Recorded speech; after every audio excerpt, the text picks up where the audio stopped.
Live from KSAT 12, the news at noon starts right now. New at noon, the San Antonio Police Department putting one of their own in handcuffs. SAPD says the officer was arrested on suspicion of driving while intoxicated. Police say SAPD officer Demarius Holmes was arrested in the 8300 block of Blanco Road. This happened early this morning, just after 2:30. Holmes has been with the department for 3 years. He was suspended without pay while SAPD investigates the incident. He is the 5th San Antonio police officer to face criminal charges in 2021. And an update in a murder investigation. San Antonio police say 18-year-old Amari Gardner arrested in connection with this case. According to police, just after 12:30 this morning, they were called about a shooting at the Star Inn Hotel on Loop 410 near Ingram Road. That's on the far west side. Police found a man dead inside. We're told he was shot in the head. Eventually, Gardner, the suspect, showed up at a police substation and turned herself in. It is looking clear across the Alamo City this noon, but some heavy rain could be rolling in through the weekend. Again, Mike Osterhage is here tracking that rain potential. Mike? Yeah, in for Justin today, and yeah, things are very pleasant right now. You know, this is the last of the 3 wonderful days that we've had, even though it's not the prettiest day out there. We had a little more sunshine earlier. I think we get some sunshine kind of thrown in as the afternoon rolls on. Kind of like yesterday, you know, those clouds were really stubborn there for a while, and then we got some sunshine coming up in the afternoon. But this is just a kind of a broad brush, but what can be expected really over about the next 5 to 7 days. Rain is going to start. We get the humidity back. It's still fairly low right now, but the humidity is going to start to come back overnight and by tomorrow morning. And then we'll see a few sprinkly showers around, some in the afternoon. Then rain is really going to start to pick up tomorrow night and on Sunday, Monday, Tuesday, Wednesday, and we're looking at, I mean, just look at the scale. The purple is 2 to 3 inches, and then you get into 3 to 5 inches and even more than that. So this is going to be cumulative. We'll have some heavy downpours, but it's just going to be continued to add on top of obviously what we've already had. So flooding may be an issue, especially as we get in toward the middle part of the week. And then also we've got some chances for some severe weather as well. We'll get that all sorted out and see what maybe when this will come to an end. That is a big question mark as of right now. David? All right, Mike, thank you very much. Also new at noon, a man shows up to a West Side Walgreens with a gunshot wound. Now police are trying to figure out how he got shot and where it happened. Officers tell us when they got to the 4700 block of West Commerce Street, the victim told him he was shot at that location. However, he later said it happened somewhere else. The 34-year-old victim did not give police any details about what happened to him. The man was taken to the hospital with a gunshot wound to the abdomen. So far, officers have not been able to pinpoint a crime scene. Meantime, a man who was shot at an East Bexar County home overnight had broken in apparently and attacked a woman. That's according to sheriff's investigators. All of this happening at the home in the 8200 block of Real Road, not too far from Highway 87. As Katrina Weber reports, investigators say the shooter was defending the woman. Gunfire brought Bexar County Sheriff's deputies to this home in the 8200 block of Real Road. Only later did they learn the shots were fired in response to another crime. They say a man broke into his ex-girlfriend's home around 4:30 this morning, then began assaulting her with a gun. At some point, they say the woman's father grabbed his own gun and fired at the man, wounding him in the face. The wounded man was rushed to a hospital, initially in critical condition. Crime scene investigators carefully went through the home, collecting evidence, and also focused on a car parked nearby. Detectives showed up too and stayed for hours, talking to everyone involved. By daylight, they had formed a clear picture of what happened. They seemed to determine this was a case of a property owner protecting his family against an unwelcome intruder. The man with the gunshot wound in his face is also facing criminal charges connected to the assault on the woman. The man who deputies say shot him is not facing any charges. Reporting from East Bexar County, Katrina Weber, KSAT 12 News. The Department of Health and Human Services shutting down the migrant shelter at the Freeman Coliseum, along with another site in Dallas. These emergency sites house children who crossed the U.S.-Mexico border alone and were set up back in March. HHS told CNN that they've since seen a drop in the number of kids found at border facilities. These shelters were only temporary, and now their leases are set to expire. The San Antonio site will close May 30th, and the Dallas site will close June 2nd.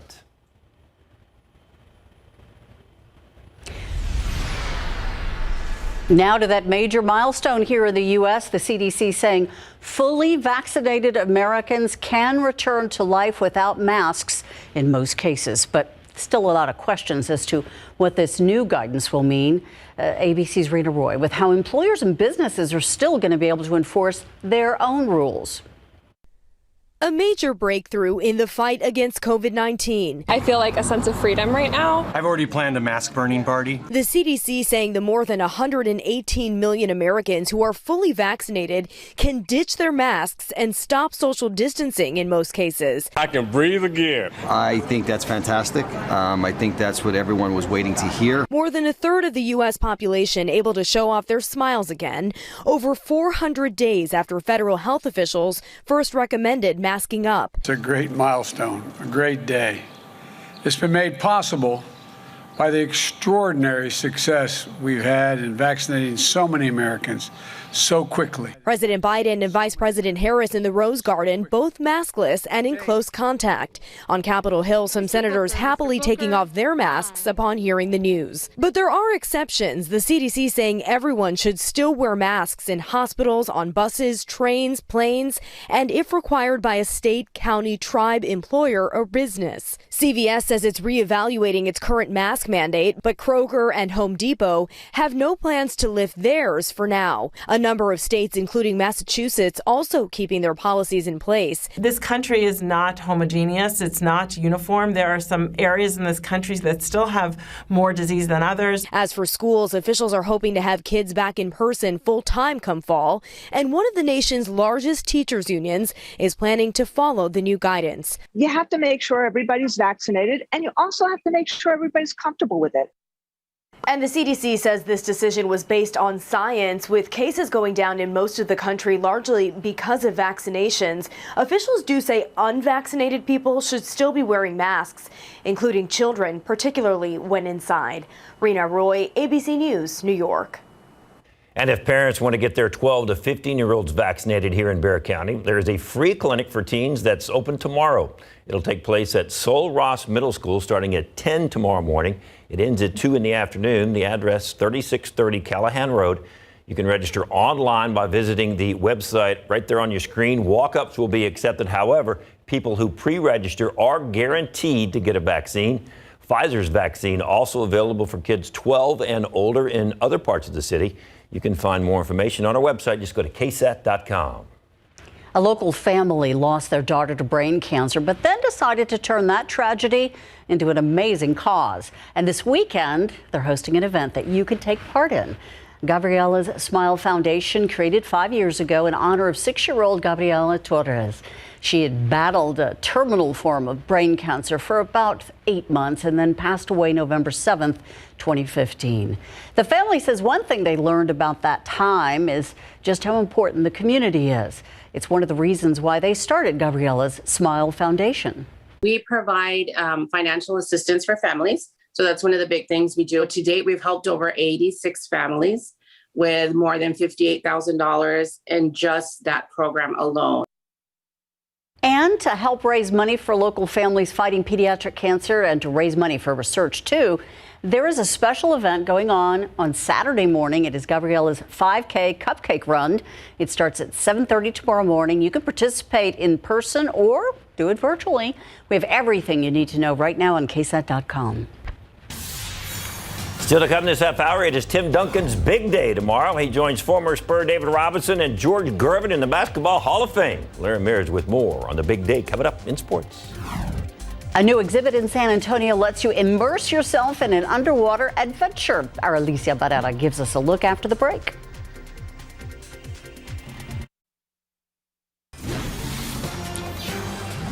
Would you like to take a plunge to experience an adventure aboard a submarine? The Museum has welcomed their latest traveling exhibit all the way from the Australian Maritime Museum. The interactive exhibit, Voyage to the Deep, is based on the classic science fiction adventure novel 20,000 Leagues Under the Sea and offers endless fun, and it is based on STEM elements. Alicia Barrera gives us a peek at what little explorers will see there. Welcome to Captain Nemo's Nautilus submarine. Do you think your kiddo has what it takes to drive this underwater vessel? Well, come try it out at the Museum. Captain Nemo is actually the main character in this fiction novel. Disney's Nemo is actually named after this character, and although there hasn't been a sighting of a clownfish here, you'll find periscopes, sea critters, whales, a massive squid. There are even bunkers to catch some rest, and even a treasure chest with shiny goodies from all over the world.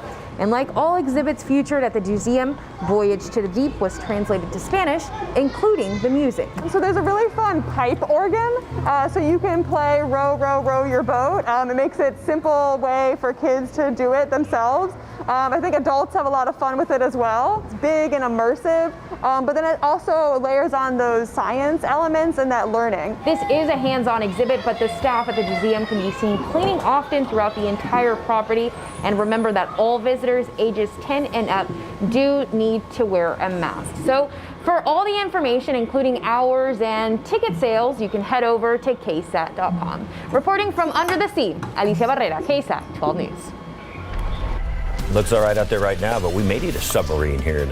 Well, from what I understand, Mike, we need to prepare ourselves. Well, yeah, I mean, we've got an extended period. You know, we've had a lot of beautiful rain, and I am not complaining about the rain at all. However, there's going to be a lot of it coming in here really over the weekend and going into next week. We've got a lot of days of some potentially heavy rain in a row. 74 degrees right now. We do, obviously, as you can see, have plenty of clouds out there. And the humidity, dew point still on the comfortable side, but that's going to be changing. Temperatures, we will stay in the upper 70s later on today, low 80s, then drop down in the evening hours, and the humidity is definitely going to be coming back. The aquifer today did go up 1/10 of a foot. Boy, it's going to be going up. Can't wait to see it this time next week to see what happens with all that rain and low amounts of mold and grass. So how much rain can we expect? And boy, when's it going to start? When's it going to end? Details coming up. Never miss a story. Watch live or when you want. San Antonio's latest news and weather, streaming free on KSAT TV.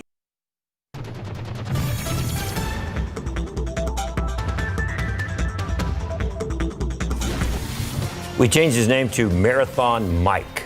Iron Man Mike. Iron Man Mike, like either one of those will work. Yeah, Mike's going to work all day today. Yeah. What time did you start? Around 4 in the morning?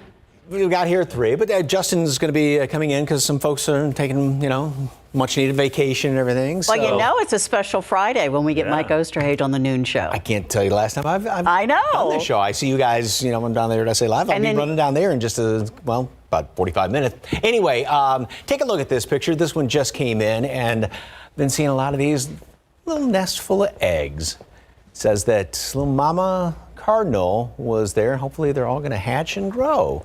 Hey, one thing to watch out for, too, and just not necessarily nests of eggs, but I was cutting the grass yesterday, and there's a lot of toadstools that have popped up. So watch that with the pets and also little ones out there because of all this moisture, and we're going to get a whole lot more. A couple of breaks in the clouds here and there on the satellite picture. And here's the visible satellite imagery, and you can see it's interesting. Watch as this loops through. We always have different layers of the atmosphere that we look at, and most of these clouds, as you can see, are coming here, lower clouds from the southeast, but here's the ones that are coming in here. It's a really good depiction from the west, and that's in the upper layers of the atmosphere. And we've got a lot of moisture in the mid-upper levels of the atmosphere, and so that's what's keeping a lot of these, helping with these clouds today. Mid and upper 70s as of right now, as expected. And humidity, all right, we're starting to creep up a little bit. We've got dew points. 60 is always that number where you don't necessarily feel the humidity that much, but we're starting to get into the low 60s. It's still flirting with it. And then a couple of spots, Rio Medina, Helotes, 66, 67. And we are going to be seeing a lot more humidity as the afternoon rolls into this evening. These dew points will go up into the mid upper 60s and even some low 70s. So with that influx of moisture coming in here in the overnight hours, I think we start off with a couple of sprinkles around in the morning hours, maybe a shower here or there. And then it's the afternoon when things are really going to start to, I think, get going. A little bit of sunshine. This model may have a little more sunshine than expected, but one thing you can see as we go in the overnight hours, the clouds definitely move on in here, and a couple of little sprinkly showers, maybe a shower, heavier little downpour out there in portions of the hill country, but they're going to be few and far between. And then as the afternoon rolls on, we'll start to see more thunderstorms developing, obviously out to the west and working their way off to the east. And that's going to be then into the late afternoon, evening hours. And overnight, we're also going to have to watch out for one of those nighttime storm complexes, those things that get brewing. They kind of get their own weather system going. They last overnight, usually die down as the sun starts to come up. And so that's something we'll have to watch out for early on Sunday morning. And then throughout the day, Sunday, even more rain.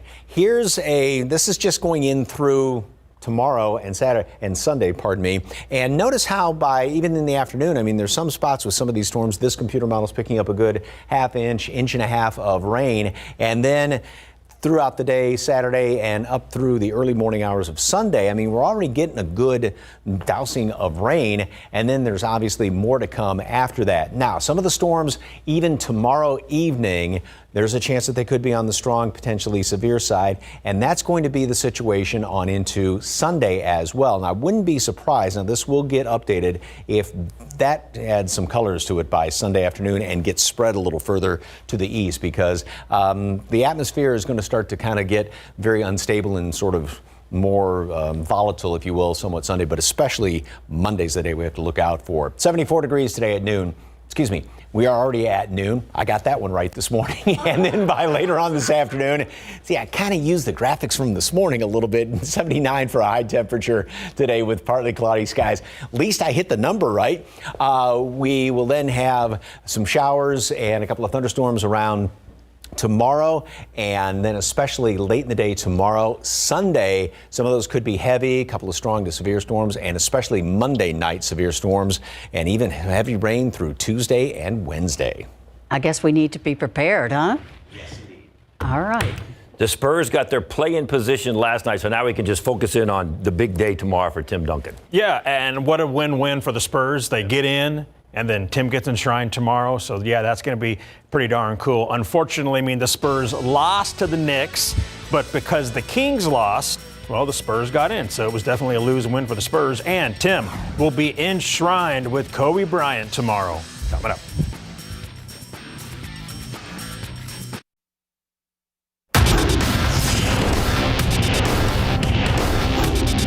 He's one of the best players in the game and really brings that competitive fire to each and every game. A huge honor. Yeah. He's a player that I've enjoyed competing against the most. We've had our battles. Takes a baseline all the way in, slam dunk, Kobe Bryant.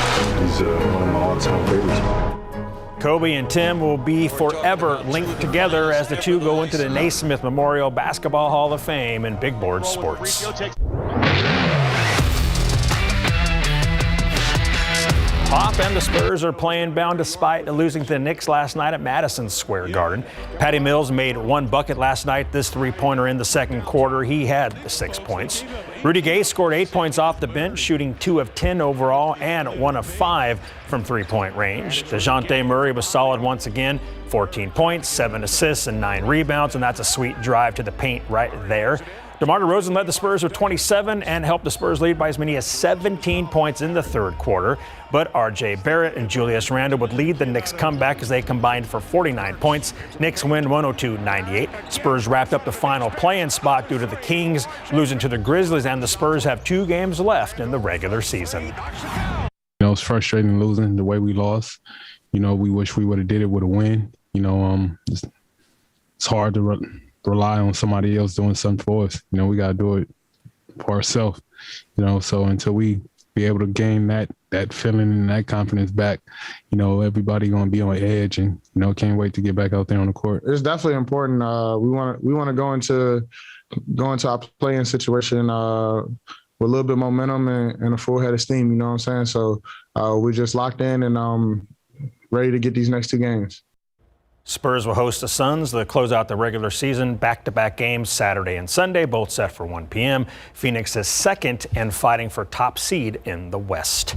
5-time NBA champion Tim Duncan will join his place with so many other greats tomorrow when he gets enshrined to the Naismith Memorial Basketball Hall of Fame. He helped lead the Spurs to the playoffs in each of his 19 seasons with the silver and black after being selected by the Spurs with the first overall pick in the 1997 NBA draft. He says he enjoyed the journey and that he misses playing in front of Spurs fans. The whole thing doesn't happen. The whole thing isn't as much fun, the energy and the ability to go out there and do it over and over again is nothing without the fans. And trust me, that is a big part of what I miss. So what an amazing fan base we have. Kobe, Timmy, KG. They lead the 2021 Hall of Fame class. The enshrinement ceremony starts tomorrow, 5:30 p.m. Eastern Time on ESPN. And you know there will be tears of joy and sadness for the late, great Kobe Bryant.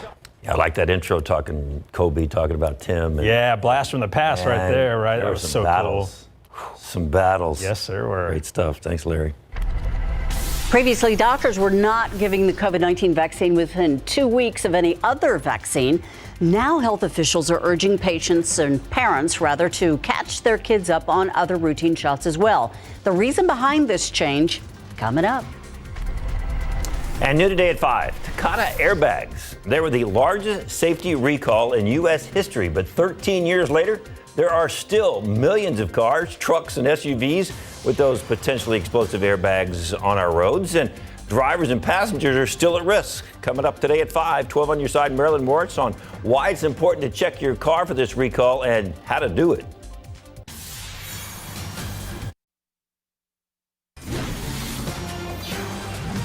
Look at that shot outside. There's some clouds right now, but ooh. You know, don't put away your umbrella. The sun may be out, but don't put it away. Yeah. And those big, tall, knee-high rain boots, too. So, you know, it depends on what direction you look, because in that picture it looked like there were a lot more clouds out there. But at least in this picture, and you can take a closer look at it, there's a little bit more in the way of sunshine.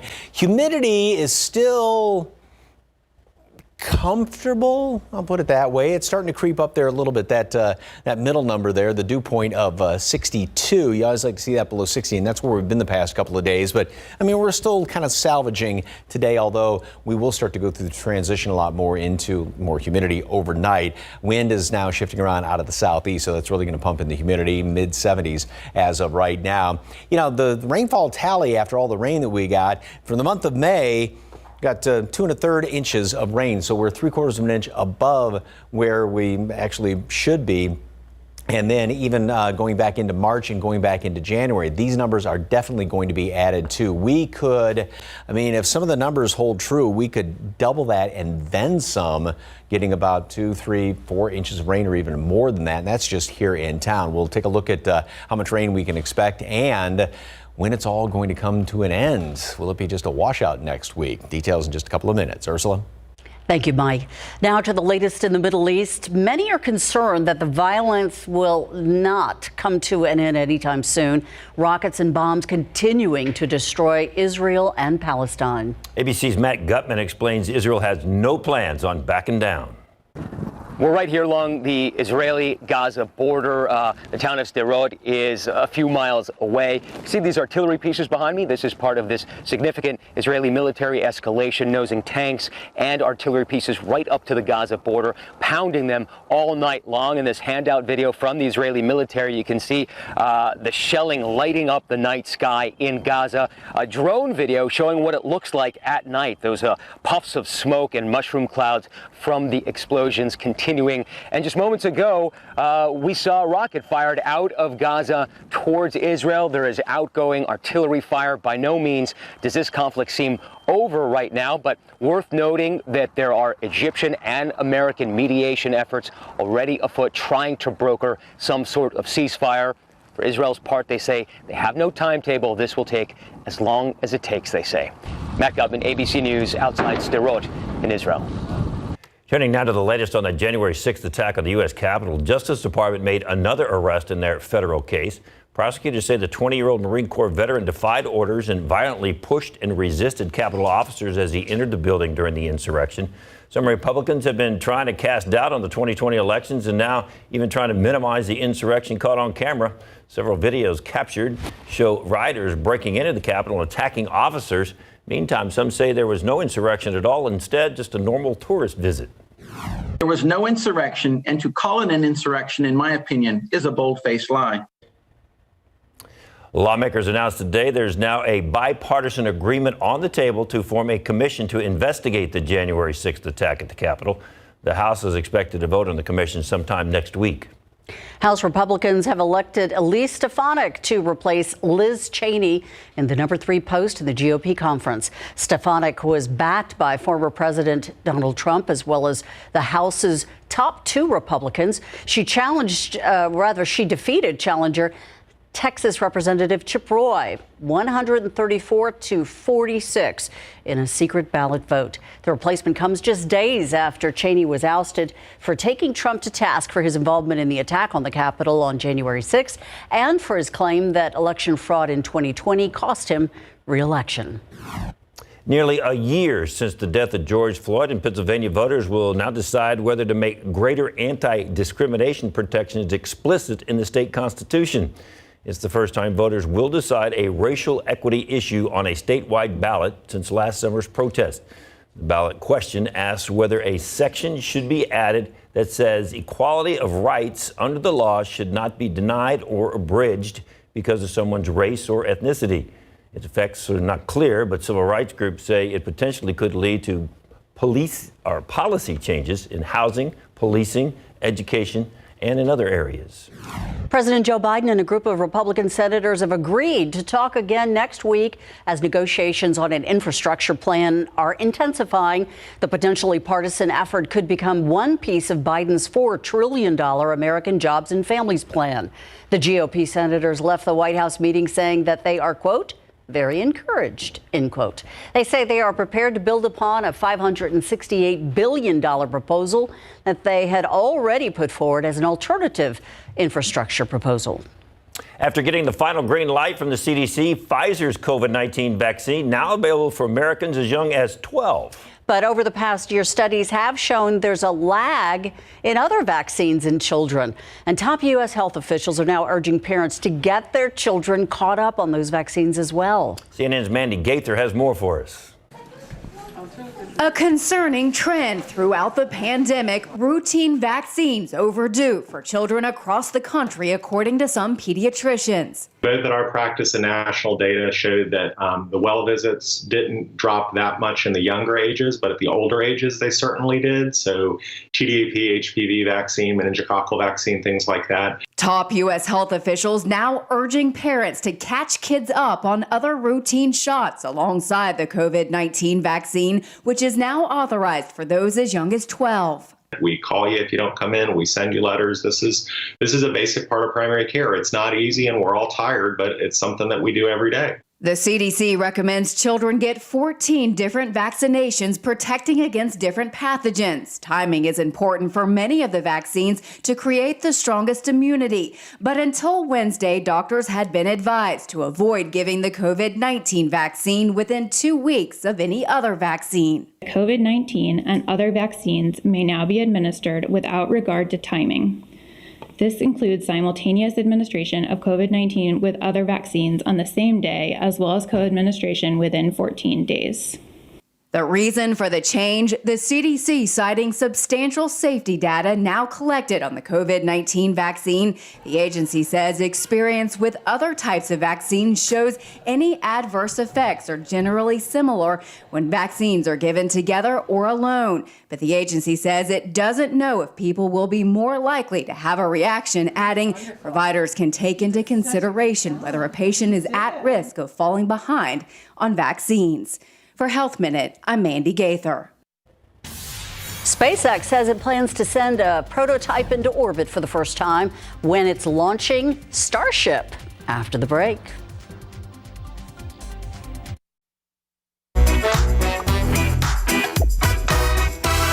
Hello, everyone. This is your daily tech and business briefing from Cheddar News.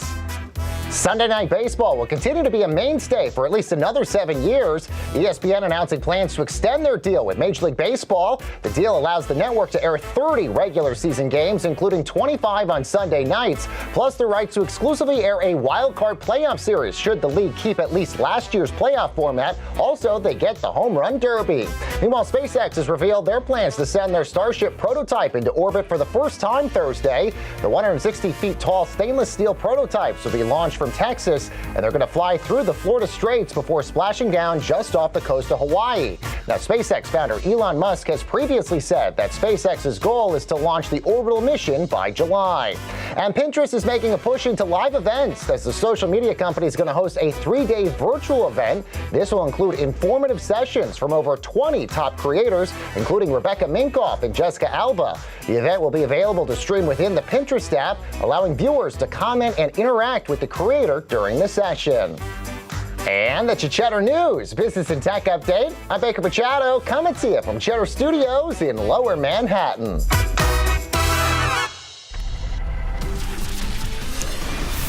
Enjoy this day if you can. The sun is shining in a lot of places, and it just looks like we're going to have a great weekend, but not so much. You're going to need a boat after that. Maybe so. Hopefully you got your grass cut over the past couple of days. I cut mine yesterday when the humidity was still fairly low. Maybe you can get out there this afternoon, or more humidity tomorrow, but there's going to be a ton of it around here. These dew point temperatures measure moisture in the atmosphere are going to be staying well up there in the mid-upper 60s, low 70s. And with all that moisture in the atmosphere, it's like a sponge, and it's going to get squeezed and wrung out and squeezed and wrung out again all the way through at least the middle of next week. Details coming up in just a couple of minutes.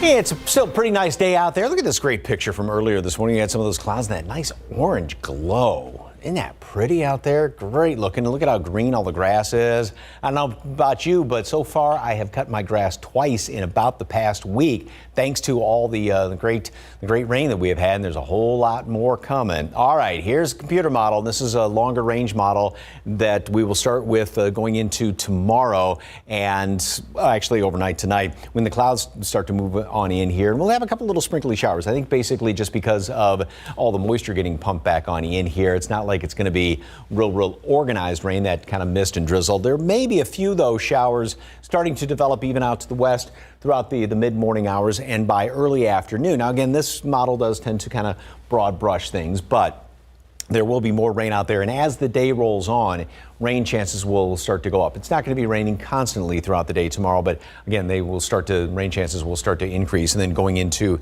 tomorrow night as well. Then overnight into Sunday, we'll see more of that rain, and Sunday morning, and this is a little bit different depiction than that model I showed in the last half hour, but it does have some fairly decent rain around here, and the thing we're going to have to watch out for is, again, one of those nighttime storm complexes that may be developing Saturday night into early Sunday morning. They kind of live in the overnight hours, die down when the sun comes up, so that'll be something we have to watch out for, and also some heavier downpours on Sunday as well. And then also more of those clusters and those storm complexes kind of coming on in here Sunday night, then into Monday. There may actually be a bit of a break in the action by Monday.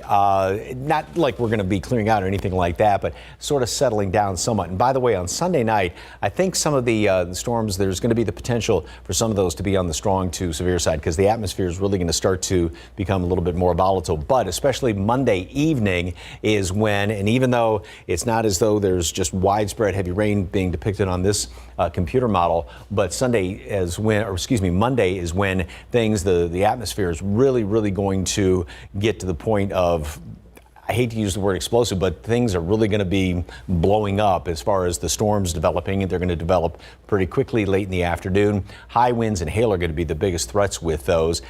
Think back to, what was it? Was this earlier this week or last week when we had those storms that there was one or two of them out there and really blew up, and that is going to be the potential on Monday. And then going into Tuesday and Wednesday, we'll have more of these clusters of rain moving down through the area, and this is going to be on top of obviously the rain leading up to it. So we're going to be seeing a lot of it moving on in here, especially the middle portion of the week. And again, 2, 3, 4, 5 inches of rain is not really out of the question when it's all said and done. The severe threat is going to be around out to the west tomorrow night, and then on Sunday, I have a feeling this is going to be expanded and maybe even increased to a slight risk. And then by tomorrow, Storm Prediction Center will be coming out with the day 3 forecast, and that will include Monday, and we'll see what they have to say about that. So tomorrow we'll have some mist and drizzle, sprinkles in the morning, a few more showers and thunderstorms developing as the day rolls on, maybe a strong one or two, and then Sunday some heavy rain, and I think there's the possibility of a stronger, potentially severe storm in the evening, and then especially on Monday and Tuesday, Wednesday, heavy rain. A stronger storm can't be ruled out as well, and there are even some indications we may keep a couple of showers around here even into the latter part of next week. Ursula, David? All right. Thank you, Mike. Lot to watch. I know you were sweating out this playing game thing. There's Mike still right there. Yeah, hey. Hey. Hey, Mike. Hey, Larry. Now there's Larry. Yeah. You were sweating out this playing thing, right? Yeah. Game thing? Yeah. So you can relax now I can? for a couple days. Yeah. So you can relax. Yeah, you can relax. Yes, the Spurs, no. We always relax. We're chill like that. Come on. This Hey, the is a noon Spurs, show. all they needed to do was win. They didn't, so they backed into the play-in series. And the Silver Boot Series is underway, and Game 1 ended up with a wild finish. Coming up.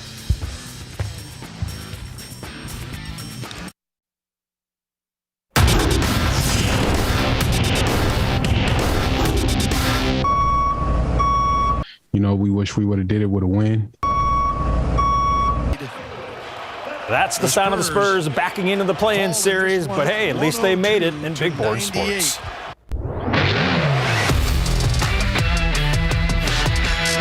Needing just one win in back-to-back games to make the play-in series, the Spurs came up short but got the help they needed. Wednesday night, the Spurs lost, as did the Pelicans, which eliminated New Orleans from the race. Last night, the Spurs lost to the Knicks 102-98, but made the play-in thanks to the Grizzlies beating the Kings, the only team left that could have caught the Spurs. San Antonio was confident they'd get in.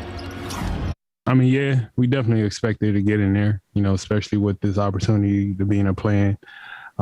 We definitely expected to be in there, and approaching it, you know, it's definitely something new for us all.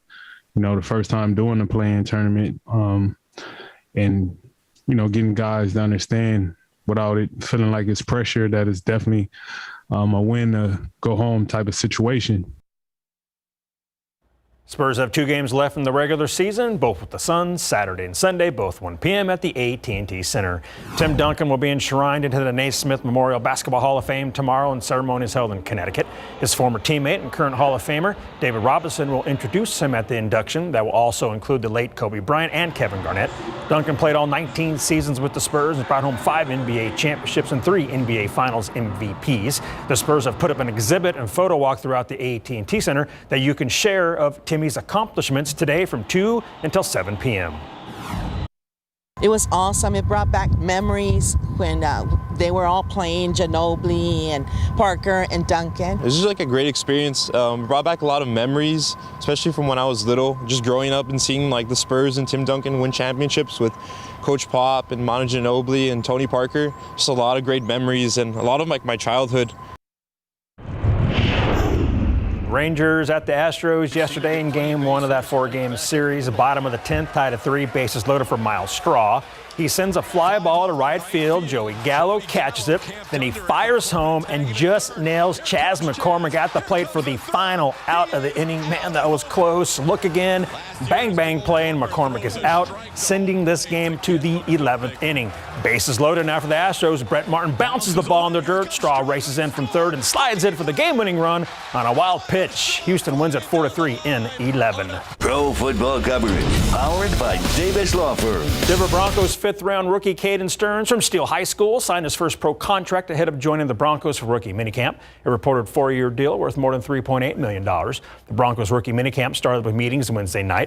They had physicals and more meetings Thursday before the Rooks get on the field for walkthroughs and practice today, Saturday and Sunday at the Broncos Training Center in Inglewood, Colorado. Looking forward to football. Was that a Holt Cat tractor backing up? It was either that or a dump truck. I don't know which one. That was pretty good. You know, it's going to be an interesting SA Live, at least the first part of it. The first part of it, because they're sort of missing half I know. the show right there. You know, my partner in crime, he's rushing over here from right there with you guys. You know, I know. Hurry. But be careful. I mean, Yes, I will. don't speed. Just get here when you He's got can. more I'm going to work to hold do down the before he fort. can come down there for you. I'm going to save you some food. we If you have get one more here in assignment. time, I know if you get here in time, you might get to eat. All right, but anyway, all right, so we are celebrating, of course, Tim Duncan today being inducted into the Basketball Hall of Fame, and in honor of that, we have got some great barbecue. JC Lozano from Barbie-Cutie is going to show us a couple of ways to enjoy that leftover barbecue, and you've got one of the ways right now. What can folks do? One of the fastest ways to enjoy one of the leftovers is going to be the pulled pork. We're going to make a chalupa right here. So the chalupa is basically, you're just going to take a little bit of refried beans, just spread out on that chalupa over here, and then just put the pulled pork you have remaining from the legs behind, and then after that, you garnish whatever you need. You need some tomatoes, you need some lettuce on the top, and then you can put some onions on top, and of course, has to be making with a nice jalapeno on the side. Oh, I like what you did there, and he's got another way to enjoy great leftovers, plus showing you some of their great barbecue they have there at Barbie-Cutie. And there's another party going on, and Argenta Biastrusky is out there at the AT&T Center showing us how the Spurs are celebrating their legend. I am so jealous. Look at that. Okay, and they were named the best in San Antonio, even in Texas. David Elder goes between the buns over at Papa's Burgers. And you know what day it is today? Do you know what day it is today?